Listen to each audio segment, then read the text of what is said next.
পবিত্র মাহে রমজান মাস, 11টি মাস হচ্ছে আমাদের অন্যান্য মাস, আর একটি মাস হচ্ছে রমজান মাস। এই একটি মাসের মাধ্যমে যে ইবাদতগুলো করতে বলবো, সেই ইবাদতগুলো যদি আমরা করতে পারি তাহলে আমাদেরকে নাজাত হবে না? বলে থাকি নাজাত। সেই নাজাতটা কি? আল্লাহ রাব্বুল আলামিন বলছেন যে আমি এই রোজা যারা রাখবে এর প্রতিদিন আমি নিজ হাতে দেবো। কি দেবো বলে থাকি? নিজ হাতেই প্রতিদান দিব। তো এখানে আল্লাহ রাসূল সাল্লাল্লাহু আলাইহি সাল্লাম বলছেন জান্নাতের একটি দরজা আছে যার নাম রায়্যান। কিয়ামতের দিন শুধু রোজাদার এই দরজা দিয়ে শুধু প্রবেশ করবে। আল হাদিস, আলহামদুলিল্লাহ বলি। প্রিয় হাজিরিন, আমি আজকে আপনাদের কয়েকটা পয়েন্ট বলে আপনার কথা শেষ করতে চাচ্ছি।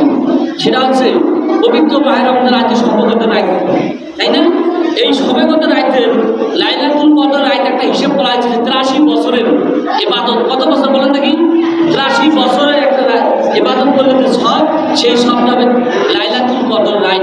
সে রাতটি হতে পারে 21 রমজান, 21টা রমজান হতে পারে, 23 রমজান হতে পারে, এরপরে কি 27 রমজান হতে পারে, 29 রমজানও হতে পারে। এই রাতগুলো তোমার তালাশ করে দেখো, ঠিক আছে? তা আমি লাইলাতুল কদরে যদি 1 সেকেন্ডে যদি কেউ লাইলাতুল কদর রাতের যে মর্যাদা রাখেন, 1 সেকেন্ডে হলো 23 ঘন্টা, 1 মিনিটে 58 দিন, 1 ঘন্টায় 9.8 বছর, আর 1 রাত হলো 83 বছরের সমান। সুবহানাল্লাহ সবাই।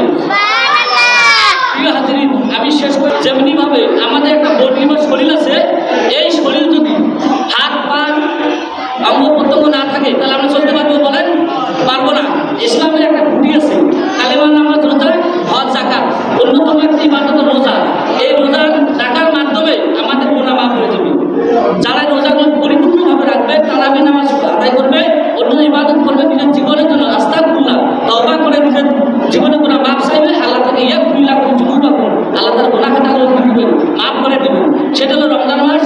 এই মাসে 11টি মাস একজন সেনাবাহিনী ট্রেনিং প্রাপ্ত হয়ে যেমন অন্যায় কাজ করতে পারে না, নিজের নিয়ম শৃঙ্খলা রক্ষা করতে পারে, তেমনিভাবে আমরা মুসলমান মুমিন হিসেবে আমরা যদি সুন্দরভাবে ইবাদত বন্দীগুলো করে বাকি 11টি মাস যদি সুন্দরভাবে পরিচালনা করতে পারি, সুদ, ঘুষ, রাহাজানি, মারামারি, কাটাকাটি, অন্যায়, অবিচার, বিভিন্ন পাপ গভীরতা থেকে দূরে রাখতে পারি, তাহলে রমজান আমাদের শিক্ষা দেয় যে একজন মুমিন হতে হলে অবশ্যই রমজান মাসে যেভাবে তুমি অন্যায় কাজ করতে পারো না, তোমার হাত দিয়ে করতে পারো না, মুখ দিয়ে করতে পারো না, কোনো অঙ্গ প্রত্যঙ্গ দিয়ে অন্যায় অপরাধ ক্ষতি করতে পারো না, তেমনি এই যে অবস্থাটা তুমি কাটালে বাকি 11টি মাস যদি কাটাতে পারো তাহলে তোমার সার্থক হবে। পরকালে আল্লাহ রাব্বুল আলামিন এর মর্যাদা ফজিলত দিয়ে আমাদেরকে জান্নাত দান করবেন। আসুন রমজান মাসের রসুলতা ব্যবহার মুক্ত, অন্যান্য মাসগুলো রসুল ব্যবহার মুক্ত রাখবো। রমজান মাসে কোরআন থেকে মুক্ত, অন্যান্য মাসের মুক্ত। এই রমজান মাস কোরআন নাযিলের মাস হওয়ার কারণে এই মাসের মর্যাদা হয়েছে।